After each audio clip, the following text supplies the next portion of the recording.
Okay, so we're back here in the words of Rabbi Tatz, as he's explaining to us the different ways that the Rishonim, the earliest commentators, view the idea of Yediyah, Hashem's foreknowledge, versus the idea of BECHIRA, that each and every one of us has free will to decide and choose whatever we want.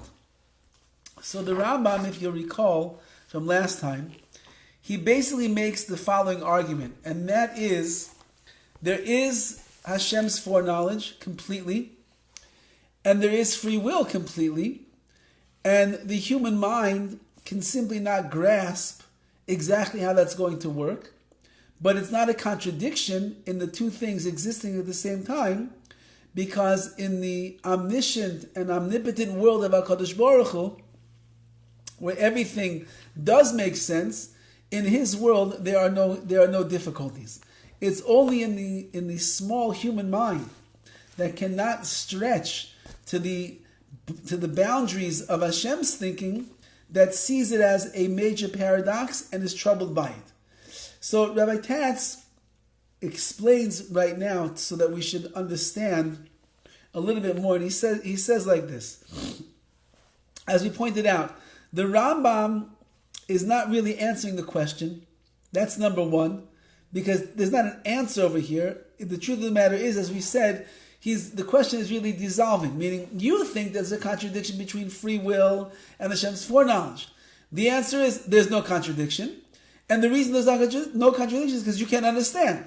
So basically the Rambam is saying whatever question you thought you had is not really a question. Now, the truth says Rav Tatz that even though that all of the later authorities will use the Rambam as the point of departure to explain their understanding of BECHIRA, free will, and foreknowledge, so everybody agree, and they might differ from what the Rambam is saying, but everybody agrees on the following fundamentals. Number one, Hashem is above space and time. He is all of reality. And despite that humans are in some way given the space in which to exist and despite that, humans are in some way given the space in which to exist and to choose. Meaning Hashem is everything. He's all of reality. He fills up the entire universe with His essence and with His being. Nevertheless, HaKadosh Baruch Hu has kind of like wedged out a space in the world in which man can exist on his own and be able to choose as a result of the space that he's in this world. And therefore he writes that the underlying principle of the process of creation is that humans are created as independent beings, and this independence comes to expression most importantly and most explicitly in the human faculty of BECHIRA, free will. So part of the creation is that we are independent beings, where HaKadosh Baruch Hu is not forcing us or pushing us or pulling us in any direction.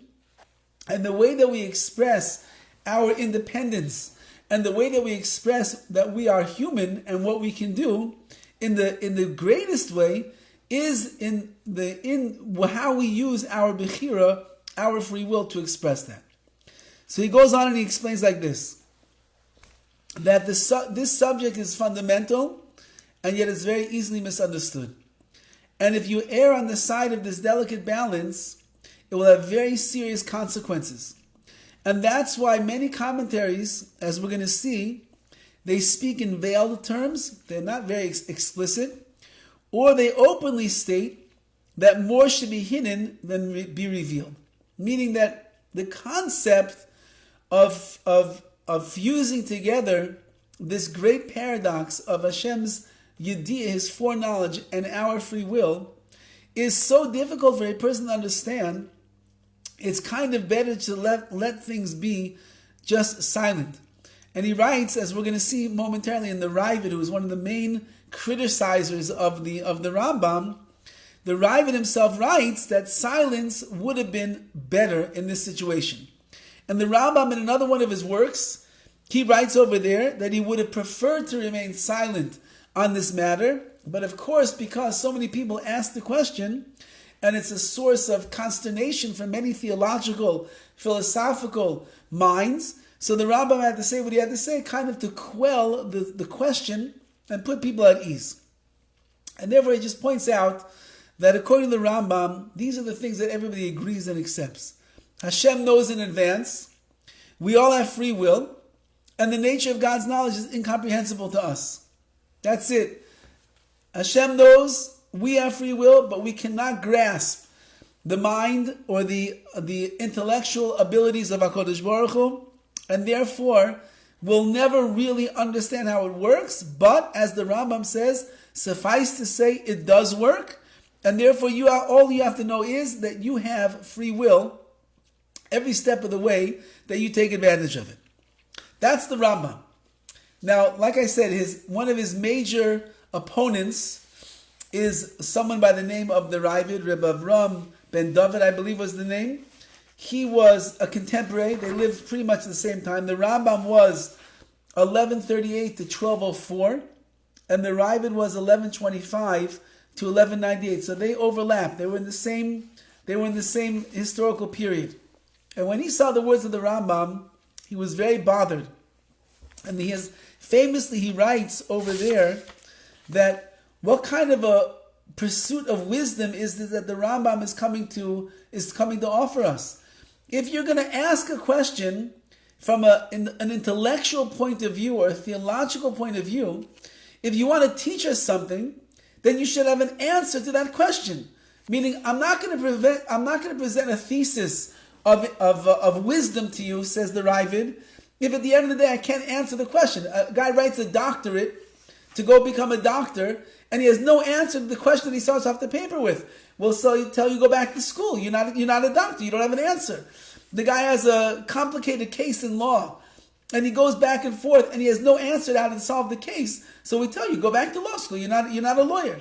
If the Rambam is claiming to be the master philosopher over here, who can answer the deepest question in theology, which is one of the greatest conundrums of our thought, and then he doesn't answer the question because he just says, well, you can't understand anyway, so there's no question. So the Raavad says, then what chesed are you doing to the world by asking questions you can't answer? And so the Raavad takes the Rambam to task over here, and he says over the following idea. And the Raavad says like this: Im hayud sidkas ha'adam v'rishayin teluyim begezeres habar yisbarach. If the righteousness of a man or the wickedness of a man was something that was dependent upon HaKadosh Baruch Hu, haynu oimrim shediyasu gzera. So then we would say that the yediyah, the knowledge that HaKadosh Baruch Hu has of what is going to happen to a person in their life, whether they will be righteous or they will be wicked, it must mean that his knowledge is already the gezerah, the decree itself, to what is going to happen to this person. Then we have a very difficult question over here. How can you tell me that a person has free will if you're telling me that Hashem's foreknowledge is already deciding through his decrees if the person is going to be righteous or is going to be wicked? So then it's already decided and the person has no free will. Says the Raavad, that's a problem. The achshav shabari hisir zu hamemshala miyadai umasr biyada adam atzmai en yidiyasa gezer. So the Raavad now has to come from a different angle than the Rambam. And he says the following words: then Habari, the creator of the world, Hashem, removes his jurisdiction over this particular person, umasra biyana adam atzma, and he gives it into the hands of the person himself to do with his life whatever he would like to do with his life. Ein yediyasa gzerasai gezera, and then you see, says the Raavad, that his knowledge is not a decree in this case. Meaning, Hashem transfers over the control to make decisions into the hands of the individual himself, and that way we say, you have free will. I myself, Hashem says, I'm not decreeing anything upon you. It's totally up to you, and therefore my foreknowledge, you're still going to have to deal according to the Raavad. So where does foreknowledge come into play then? But it's not my foreknowledge that's creating the decree, it's you who has the free will in your hand. Well, if that's the case, So then, according to the Raavad, where exactly does Hashem have this yediyah, this foreknowledge of what's going to happen? If, according to this right now, he just gave everything over to the man, Hashem's knowledge is kind of out of the picture. So he explains, Kleimar, it means to say, Ha'elokim hirchik es atzmaim mishlita kan ba'olam. Hashem removes himself, he removes himself from the dominance in this particular part of the world. Hirchik es atzmai me'atuchum shel BECHIRA enoshis. He distances himself from the spiritual boundaries of a person's BECHIRA, of their free will. Kedei la'avshir l'ratzayin shel b'nei adam liv'o b'chavshiyas, in order to allow that a man's desire and his will and his free will can work in a chavshis, in a free will type of a way. And that means that the God's foreknowledge, we're going to see in one moment, but basically the way that he's explaining in the Raavad is that HaKadosh Baruch Hu wants there to be free will. So the only way that there can be free will is if he finds a way to distance himself from the actions of mankind. So what does he do? He lets go of the reins, even though that he's the all-powerful God, and he knows everything that's going to happen. He lets go of the reins so that when this person is in a situation where his free will is being tested, he has the power to make the decision that he wants to make. If that's the case, and this is where the Raavad is going to get a little bit tricky, how then does Hashem have foreknowledge? Because if you say that Hashem does not have foreknowledge, that means he's not all-powerful, and he's not all-knowing. And we said before that that's one of the basic tenets of our faith, that Hashem is all-powerful and he is all-knowing. So now you're saying he gives over the reins to the man. That means he has no idea what man is going to do. He's leaving it all to him, so that he doesn't really know what's going to happen. So it says the Raavad, Ki yedias ha'itstagninam, the knowledge that HaKadosh Baruch Hu has is like an astrologer.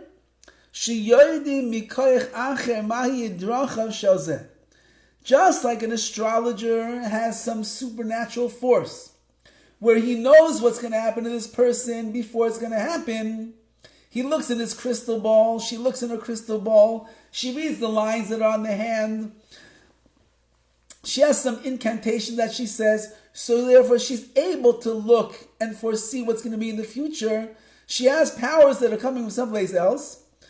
It doesn't negate the fact that the way that that person got to that place that the astrologer knows about right now came about through their free will, which takes place later on down the road.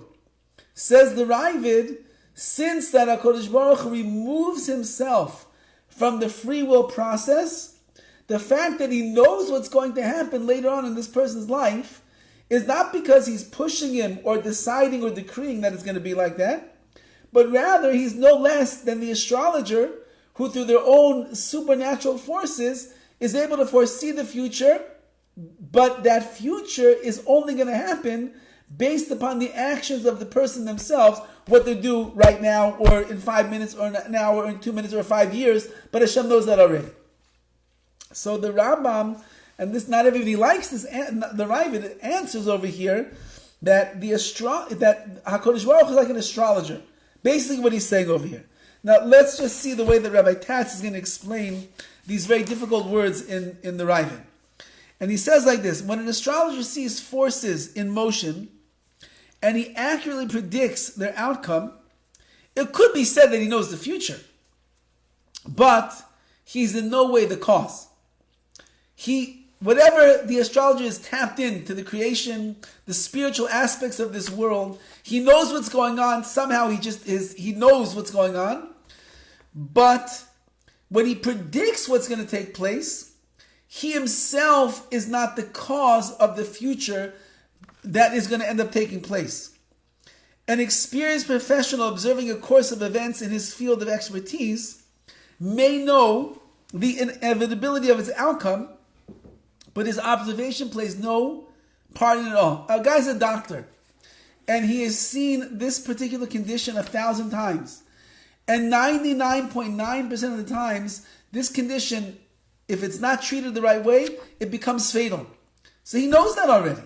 So is it he's decreeing that the person who came into the ER and ended up getting in there too late before that window of time where they could save his life, then 20 minutes later when the guy dies and the doctor says, I knew that's going to happen, he created the guy's death? No, he knows from previous events what is going to happen in this person's life, or what's going to happen in this particular situation, so he can foresee somehow into the future to know what's going to be.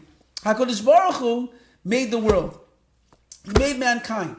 He knows the way that human beings operate.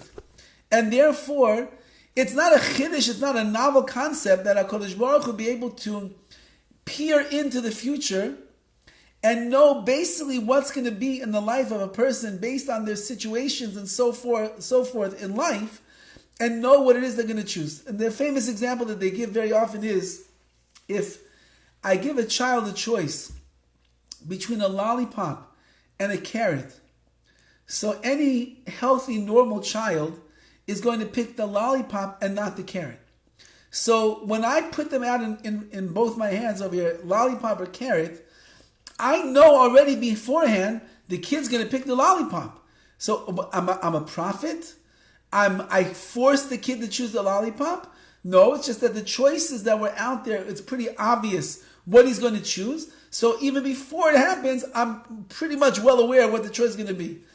HaKadosh Baruch Hu is setting up all of the situations in the world in a person's life. Whatever's happening in my life is not happening by itself. Hashem's not the astrologer just waiting to see what's going to happen. He's setting up all the details. So HaKadosh Baruch Hu sets up all the details. He knows already in advance through his astrological view of my life in the world, basically what I'm going to choose. So it's not because he's forcing me to choose something. It's not that he's pushing me to choose something. It's not because his yediyah, his knowledge, is being geyser, is decreeing what's going to be. HaKadosh Baruch Hu is setting up all of the parameters, and then, based on those parameters that Hashem sets up, so I'm just going to make the decision. That's the obvious decision, which Hashem already knew in his astrological mind.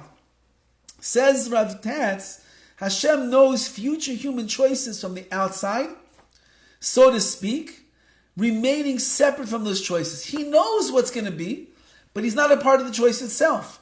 His knowledge is not a casual decree. It's not a decree. His knowledge is not a decree. It is not more than a detached observation. It's just, you're sitting back, watching everything play itself out. It's like for example, the mashal, the parable that we gave before. If you saw the movie 5 times already, and you know the key parts of what's going to happen, so as you're sitting there watching it, you already know in your mind's eye what's going to take place in the next scene. You're not directing the movie. You're not guiding the movie. You're not telling the actor over there what to do in it. You just happen to know what's going to happen because you saw it already. HaKadosh Baruch Hu has seen everything already. He knows you very well already. So he knows that when he sets up certain situations in your life, that's going to be the decision that you're going to make. So knowledge in advance does not have to be a cause. Foreknowledge is not the same thing as destiny. Destiny is more what the Rambam seems to be saying, that HaKadosh Baruch Hu's foreknowledge is absolute, but your free will is absolute as well. How's it going to work? You'll never understand. Leave it up to Hashem. He'll be able to distinguish between the two, but you have free will. This foreknowledge, the way that the Raavad is explaining it is that Hashem does in fact know in advance what you're going to choose. Nevertheless, he has nothing to do with your decision. He left it up to you. Now he sets up the situation, he sets up all the details and the parameters, and puts you in a situation where you have to make a decision. But Hashem only sets up the details. Your job is to make the decision. How are you going to make the decision? You're making. He's removed himself from that process. He gave it over all to you, and therefore, according to the Raavad, man, we would say that he's coming to explain that man has a very strong hold in the world of BECHIRA, free will, And it's almost like HaKadosh Baruch Hu is with us, like he's saying, he's sitting in the background, kind of watching, very much not involved. So for those that need to have a strongest feeling of free will, that I'm really making a decision, absolute decision on my own, the Raavad will afford you that ability to understand that, because he's saying HaKadosh Baruch Hu is on the outside, peripheral, and you're on the inside, and you're the one that's making everything happen the way that it's happening right now, because you're a Baal Bechira, you're a creature of total and absolute free will. So that is, in a nutshell, that is the Raavad's argument on the Rambam. And he's, again, like we say from the beginning, he criticizes the Rambam that the Rambam asked a question which is a massive theological question, and he doesn't really give an answer according to Raavad. The Rambam would say, I don't have to give an answer because there really is no answer, and that's the answer that I'm giving. My answer is that you'll never understand, so why even asking the question? And the Raavad says, well, if you're going to ask the question, you have to give some kind of an answer, and therefore my answer is Hashem's astrological. And an astrologer is able to know what's going to happen in the future, even before it happens, based on his in-depth knowledge and connection to the world. Just like a person who's an expert in a certain field, he knows more or less what's going to happen if things go this way. So HaKadosh Baruch Hu sets up all the details in your life and all the scenarios, and he knows you, and he knows the history of the world. He more or less already from the beginning, he knows what's going to happen. Foreknowledge is, he knows what's going to happen, but he's not controlling what's going to happen. That's all up to you and your BECHIRA, your free will. So we'll leave it at the Raavad today, and we'll prepare ourselves for the Rivash, who is the next commentary that we're going to see in the next class, Be'ez Hashem. And we'll let you off for good behavior early today. Thank you, Rabbi. See you Wednesday. Yes, looking forward. Hopefully in person, God willing.